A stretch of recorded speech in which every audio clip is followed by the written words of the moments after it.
Welcome to Just Stay Focused, or welcome back if you've been here before. I know I've been gone for a while, but we're starting fresh in 2026. With today's video, how to get funding for your new business, how to get, how to set your business up for funding. We're going to try to make this as short and as quick as possible, as easy to digest as possible, so there isn't any questions or things left in the air. If you're curious about the background, I'm always going to have something there that's futuristic or luxury, just to kind of put your mind in the state I want you in. I want you to be thinking about the future. I want you to be thinking about luxury, getting your money up, having a great life. That's the goal. But anyway, if you're a new business owner, if you have a business, or if you're thinking about starting a business and you don't know how you're going to get funding for your business, don't have this mindset that I need to save up for my business. I got to get my own money, fund my business with my own pockets. No, don't ever do that. Do this instead. I'm going to tell you exactly in this video how you can easily get $25,000 for your business. Easily. With a brand new business, whether your business is a month old, a year old, and the older it is, once you approach 2 years, you can get more money, but this video is not about that. That's a longer topic. My point is, if you started a business a month ago, I'm going to tell you everything you need to do, and I'm going to tell you how you can easily get $25,000. This video helps you, like and subscribe, but yeah, I talk kind of fast because I want to give you a lot of info. First things first, before we even look at what banks and what institutions and what products to go for to get the funding, you need to set yourself up in the right situation. So you need to have yourself set up to be the perfect person to get this money. This is going to be loans. This is going to be debt, absolutely, but it's business debt. Debt in the name of your business is different than debt in your personal name. It's not, even if you're personally guaranteeing it, it's not exactly one to one. There are some differences and there are advantages to doing it. Something you need to understand is banks make money by giving out money. I think that's something a lot of people don't get, and it's just something important to understand. So they want to give you money, and the point is, when you have a business, you're the perfect person. So because you're set up and you set yourself up to be a perfect borrower and you have a business, you're the perfect person to lend money to. Now, how do you set yourself up to be the perfect borrower?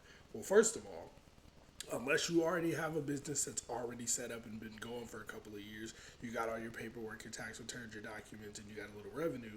If you're not in that situation, which I don't expect you to be in, this is for people who just started a business, right? Here's what you need. One, you need amazing credit, and by that I mean you need an excellent credit report. What does that mean? A lot of people are going to tell you need over a 680 FICO score, which isn't wrong, but there's more to it than that. But what your credit report needs to have, and this is the most important part, this is why I talk a lot about credit on this channel, because to get the funding for your business, your personal credit is the best way. The best way to get funding is to use your personal credit as leverage, because in that situation, you don't need the 2 years of business. You don't need to have already done all the legwork. All you need to do is what I'm about to tell you. So, again, over 680 FICO score. If it's up to me, I'm going to say over 700. If your credit score is under 680, don't apply for anything unless you have an explicit plan that you already know is going to work, right? So if it's under 700, don't even do it. I'm saying shoot for 750, at least 720. On that credit report, no negative items. Obviously, you're probably not going to have any if your score is that high. Make sure your credit usage, your utilization is under 10%. You want to have between 1 and 9%. You don't want to have 0 because then it looks like you're not doing anything with the credit. You're not utilizing it at all. And you don't want it over 10. Once it's like 9%, between 1 and 9%, it's going to optimize your score, and you always want to keep it there.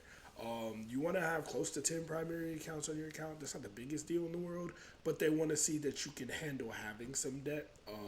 You want to have at least, now, people might say 3, 4, 5 personal credit cards with 5K or more limits, which is not bad. That's great if you can do it, but I don't think everybody has done that. Some people do, some people don't, but you need to have at least one credit card, and I'm going to tell you which card to get if you don't have one. There's plenty of them, but I'm going to give you an easy one. At least one credit card over a $5,000 limit. $5,000 limit or higher. So a credit card with $5,000 or more as your credit limit or your available credit. If you can have 2, 3, 4, perfect. But you need to have at least one, because then you got some wiggle room in case you ever have to speak to them about your credit limits or card reconsideration, which we'll get into later. And it helps, obviously, if you want to have a relationship with the main banks, but we'll get into that as well.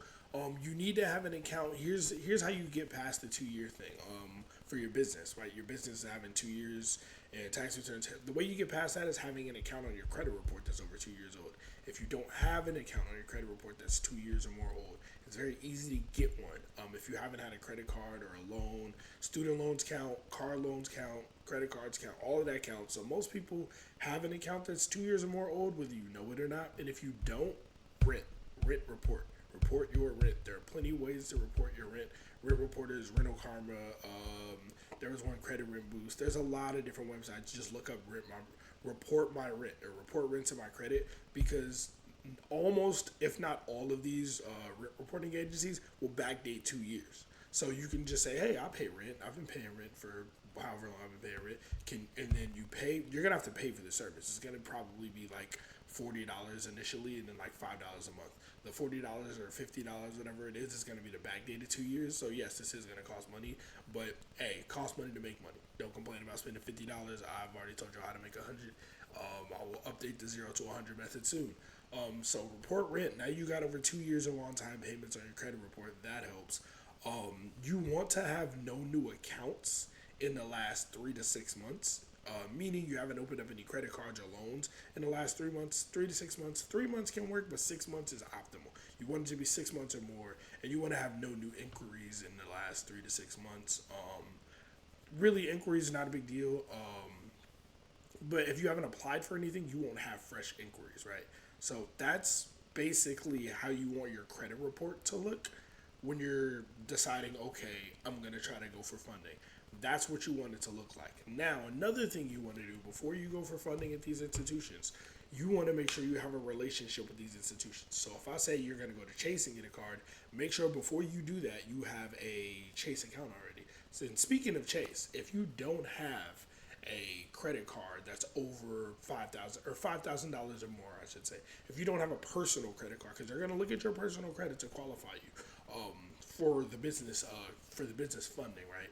If you don't have any personal credit cards, $5,000 or more, one that's really easy to get is a Chase Sapphire Preferred card.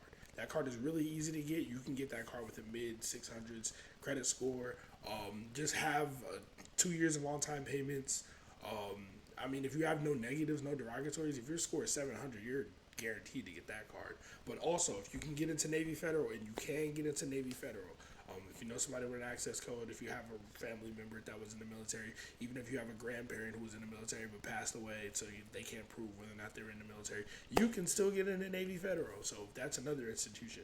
If you have a relationship with Navy Federal and you have a decent credit report, then you can easily get their flagship card, and they'll give you 15, 20,000. I've seen them offer a lot of money to a lot of people. So those are a couple of institutions you can go to. Any credit union that you have a relationship with, build one if you don't. But it's just easy to get $5,000 credit cards in case you don't have one, right? So now that you have excellent credit, your credit's over 700. I'm not gonna say over 750. Over 700. I hope it's over 720, right? You have everything that I went down the checklist of, no negatives, all that. Account over 2 years old, all that kind of stuff. Now you're ready to go for funding. You are set up. But one thing you need to make sure you do, because when you apply for these business credit cards, you need to make sure your business is structured properly. They're going to look into that. They're going to say, okay, cool. What's your business name? What's your business phone number? What's your business email? Make sure your LLC is set up properly. If you don't know how to set up an LLC, go to busy.com, bizee.com. They will set it up for you. All you will have to pay is your state filing fee. That's just something you have to pay. But other than that, don't pay for anything else. You can get your EIN for free, irs.gov, I believe, if I'm not mistaken. But you can get your EIN for free. Make sure your business has a phone number. You can buy one from Google or from phone.com. There's a lot of websites to buy a phone number. Buy a business phone number that's separate from your own phone number. Make a business email separate from your own email. Make it sound professional. If your business is Future Waterfalls, name it admin@futurewaterfalls.com or your name at futurewaterfalls.com or something like that. Like not at Gmail, not young hot super hot fire at gmail.com. Like, come on, have a professional email, right? So you have a professional email, have a professional phone number. You want to have a business address. A lot of people probably get hung up on this because you're thinking of using your own personal address. There are some people who try to say that's a good idea. I think for funding it doesn't look as good because you look like you're working out of your house. It looks like a residential address. So like you want it to look like you have a professional business working out of a professional space. And on a certain level, it looks like that professional space probably costs more, and you are going to pay for it. So, like, that's another expense, and businesses need more money. So, if it's like, oh, you're just running a business off a laptop in your bedroom, what do you need this money for? You know what I mean? So, you want to have all of that. You want to have a business address. You want to have a business phone number. You want to have all these things separate from your own person, because at the end of the day, your business is its own person. It's an entity, right? It's its own person. I know you're the CEO, the owner, the person operating and running the business, but your business has its own credit report. You can and should build business credit for your business as well, but you don't have to have your business credit already built up by the time you do this. I would just say get NAV, go for NAV Prime. That'll help you out. Sorry, I know I'm yapping a lot, but it's a lot of information that I need to make sure you have. So when you go for this funding, you don't do anything right. But yeah, you get your business email, you get your business phone number, get your LLC right. After you file for your LLC after you have your business name, your business phone number, your business email, your business website. Set up a website. Simple website, doesn't need to be special, but just have something on there.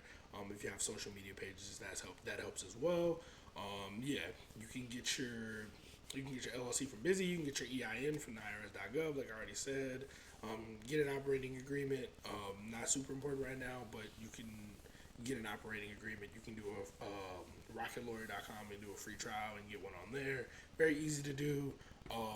Once you've done that, your business, your credit, your personal credit is immaculate, set up, ready. Your business is set up, is ready.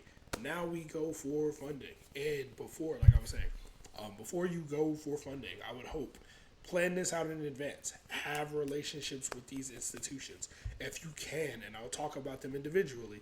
If you can get any kind of relationship, whether it's a checking account, a savings account, a credit card, do it beforehand, and then plan. Wait that 6 months, not applying for anything.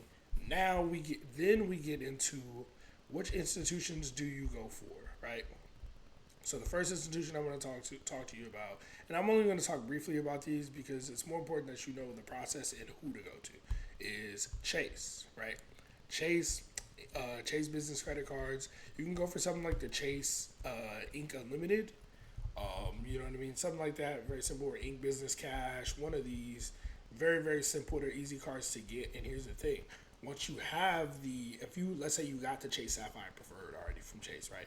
You already had Chase Sapphire Preferred, and then you go for a business card. Cool. You already have a relationship with them. They know you. They approve you. They're not gonna approve you for less than $5,000 because you have a $5,000 personal card with them already. And if for some strange reason they do, I've seen it happen before. And for some strange reason they do, let's say they approve you for a $3,000 business card, you can call reconsideration. This is something a lot of people don't know about banks and credit cards. Any bank, credit card, company, any institution that's offering credit cards has underwriting and they have reconsideration. Underwriting is who decides that you get approved or denied. That's what underwriting is. Some places like the Apple Card doesn't have manual human underwriting. It's all automated. So it's all AI. There's no human, but it's still an underwriting department. It's just all automated, right? Cool. So they all have reconsideration, meaning if you get approved or denied, there's somebody you can call. You can either call the department directly or you can call them and be directed towards them. And when you talk to reconsideration, you can either reconsider the application, like, hey, why did you deny me? My credit report looks amazing. I just started this business. I'm projecting to make this much. I did my research on the market, jobs of this industry in this city, this state, typically make this much money. And like you give them, you got to be able to talk shop. You got to be able to talk shop, and you got to be able to know what you're talking about and mean it. And you give them good info, and they go, yeah, sure. But if they approve you for less than $5,000, you can say, hey, I've already got a personal card or two personal cards. I got a personal card with your bank of $5,000, and I've been paying it off all the time, no issues. Is there any way I can get my business credit card bumped up? Like, I should get more than my personal. At the very least, they should get you to $5,000. So just a little nugget for y'all to know as well. Second institution, Wells Fargo. Wells Fargo. Oh, by the way, these business cash cards, depending on what card you go for, they have different amounts of 0% APR. But we'll get into that with some of these other cards too. And a lot of them also have sign-up bonuses. So Wells Fargo Signified Business Cash. This is a deliberately simple business credit card, right? Same thing. You apply for this card. Look, estimated monthly business purchases. It just put $5,000 there. I didn't do that right. So they're estimating that you're gonna spend a few $1,000s a month on these cards. They know that. But this card, 12 months, 0% introductory APR, right? If you don't know what that means, it means when you pay off a credit card, if you pay it off over time, if you pay more and more, you tend to pay interest. This card will have no interest for 12 months. So for a year after opening this card, you have a year of no interest. So you can spend all the money on it and then pay it back at your leisure. There won't be any interest until 12 months later. So here's another example. Again, Wells Fargo.